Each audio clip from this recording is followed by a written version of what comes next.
My name is Matt. Follow along as I turn Duracell, the legendary ocean racing sailboat, into a comfortable cruising home. We are headed to LA to check out a very large, very exciting piece of aluminum, what we hope will be Duracell's new mast. But first, we have to pick up our friend Scott.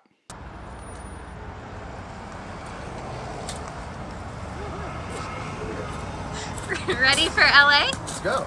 Hey, I'm back. Matt found me again. Sorry, I'm not wearing my spacesuit this time, but I work at Port Townsend Rigging, and there at the shop we do a lot of rod projects and small boats, such as like a J80, up to some pretty big boats, 60, 70 feet.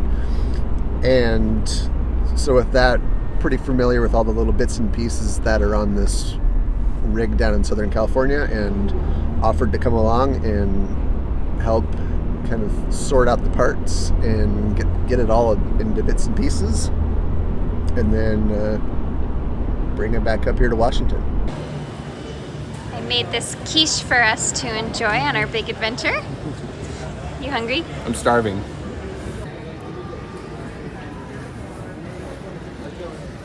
Should we go board? Yep.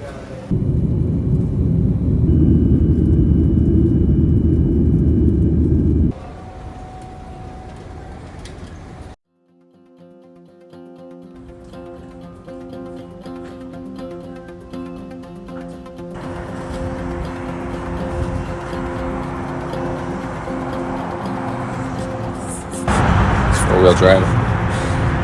Got a bit of a walk to the mast.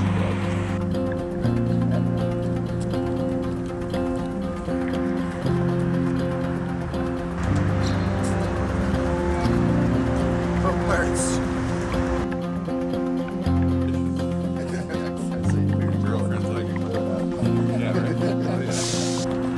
What'd you get? Yes. Packing. Packing, gas.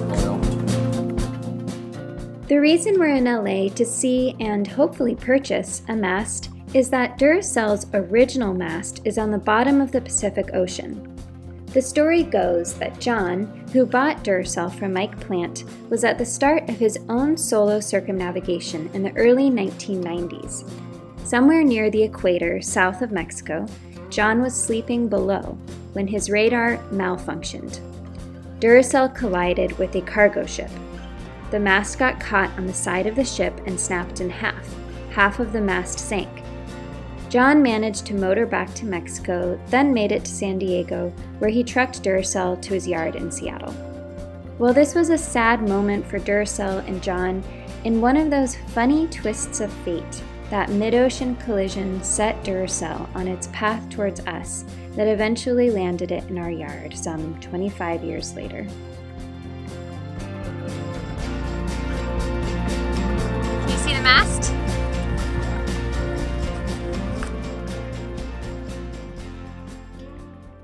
Welcome to the LA Maritime Institute. Actually, a viewer of our channel told us about a mast lying in their boatyard. This is a sunny and quirky little boatyard along the LA waterfront.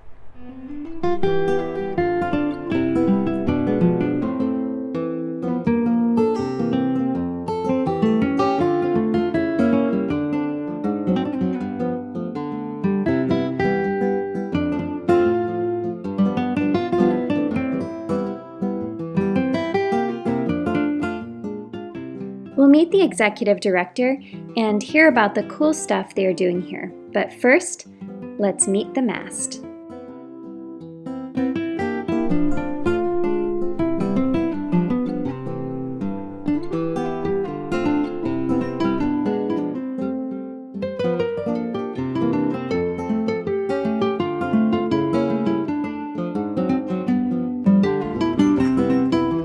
It's the long-awaited mast. That's right. We look at this thing on pictures forever. Yeah, it's interesting to see it. You think it's big enough? I think it's big enough. That was the wrong color. Would you prefer it to be purple? Yeah. Like Yeah, that's plenty big. Oh, and there's the boom. Oh yeah, see, it does have the bar.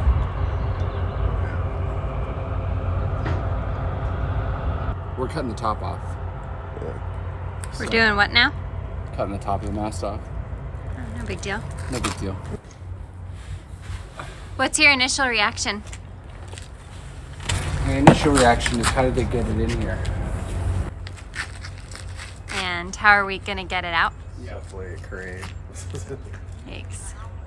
Gonna cut out of there. No. Do Well, new one. What? you like my hardcore videographer move? Yeah. It's like a 90s grunge video. Super. Feeling uncomfortable. Nice to meet you. Thanks for having us. Okay. This is the mast we've been looking for. It's a used 80-foot aluminum mast off an Andrews 70, which, like Duracell, is an ocean racing yacht. The tube, 6.5 pounds per foot, and so the whole, it's 80 feet long, so it's 500 and something pounds total. So light. That's not including the spreaders and the rod. So that probably adds another 200 pounds, would be my guess. I think it's heavier than that. I'm not sure how much, but Well, we don't need a super light mast, do we?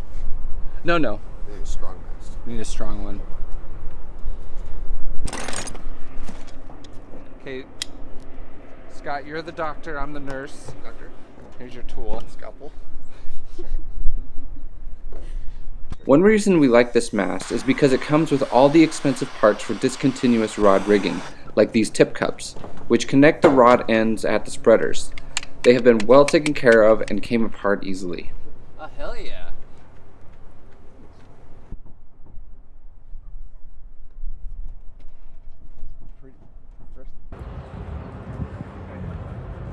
What are you looking at?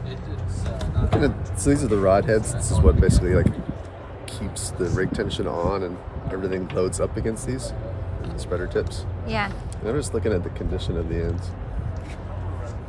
How are they? There's like this one here. This is kind of where it sits right inside. This cup goes up to here. It sits right inside the spreader there. And there's a little nick and some pretty heavy corrosion on it.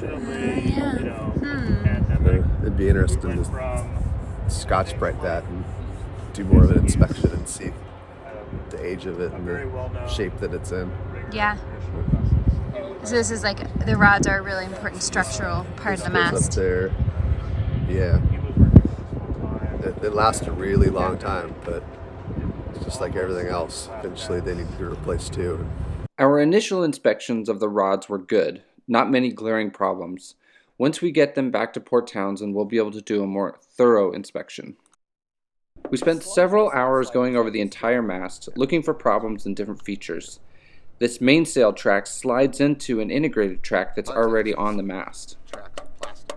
Well, couldn't we, Bust out, but like, just slide in a tough track or whatever it's called into this without taking it off?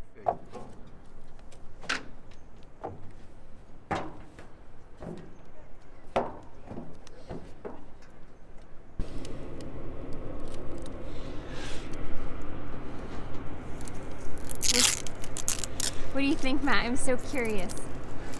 I mean, I think it's awesome. Totally, it's awesome. It's so big. I remember being shocked at the last mast we looked at, how big it is, and this one is equally as big. I'm concerned about how we're gonna get it off this thing, about how we're gonna get it off this container. Because like we said, it's probably it weighs probably 800 pounds. So we'll see. We determined it's in good enough shape that we want to buy it. We had to take it apart so that it can be shipped up to Port Townsend. Hey! Then there was the challenge of getting it off the container and onto the sidewalk where the truckers can pick it up. Thankfully, the guys at the Institute had forklifts.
You didn't drop it.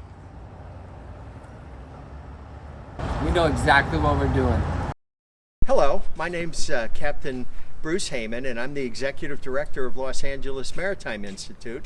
Would like to welcome you to Southern California, and we're right here off the main channel of the Port of Los Angeles, which combined with Long Beach is the busiest port in North America, where about 44% of the nation's goods go in and out of here. What we're standing in front of right now is our Building G. This building failed in the 90s, but it was actually built right after World War II.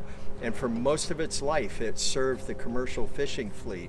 It was slated to be knocked down, and we were able to convince the Port of Los Angeles that if they gave it to us, we could teach high school kids how to build boats in it, and we've loved it ever since then. The mission of Los Angeles Maritime Institute is to help kids. We want kids to graduate. We want them to thrive, have really great lives. So throughout our 30-year history, we've always focused on getting the kids to feel good about themselves, improving their self-confidence, their self-image, and we do that a number of different ways. As many of you know, on a tall ship, nothing is manual. Everything is done through teamwork and working together. And then there's also some certain individual challenges, like climbing up into the rigging to get the sails in its gear.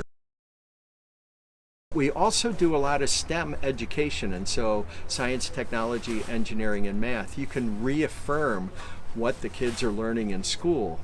Now, one of the most important elements of the program is you cannot sail where we are or get off the dock without seeing just so many jobs, whether it's running a container ship or running cranes or tugboats or pilot boats or truck drivers. And most of these kids come from the classroom, have no idea what any of this is.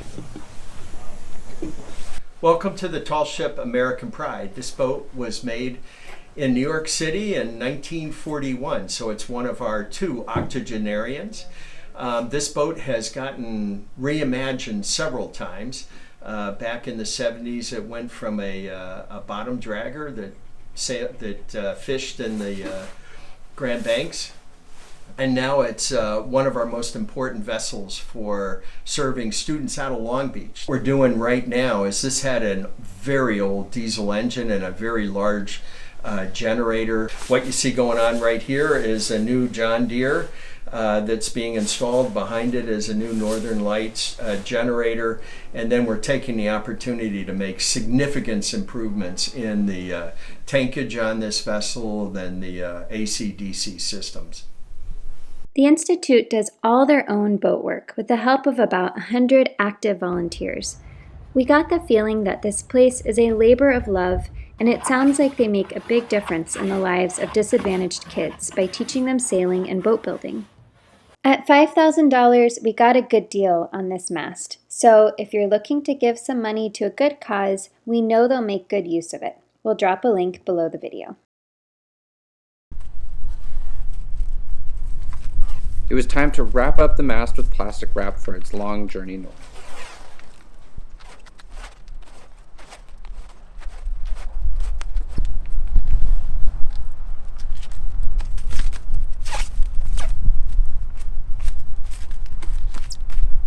Alright, that's a wrap. So it's all wrapped up, and Associated, who put the boat in our yard, is going to be down here, and they're going to piggyback this on another project, and so we'll see the mast in our yard in a couple weeks, hopefully. Shipping is cheaper. Yeah, we decided to save some money on plane tickets, and we're shipping Yanni back with the mast. This mast is not a plug-and-play situation for a Duracell. There is a lot of modification that has to happen for it to work. We'll get into all that once we get the mast back into the Duracell boatyard. We're home.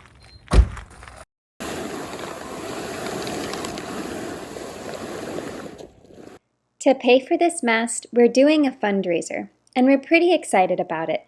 This sail was used by Mike Plant in the BOC Challenge in 1990. It's been all the way around the world. We've teamed up with a local business called Fallen Alder. They are going to turn this sail into bags. Don't worry, we've got 2 of these sails that say Duracell on them, and we don't need them both. Huh. Who wants the bee? Chris and Nora are giving it new life by making grocery bags, lunch bags, and a special kind of tool bag. They're making them by hand, so it might be a little while, but we'll let you know on this channel when they're ready.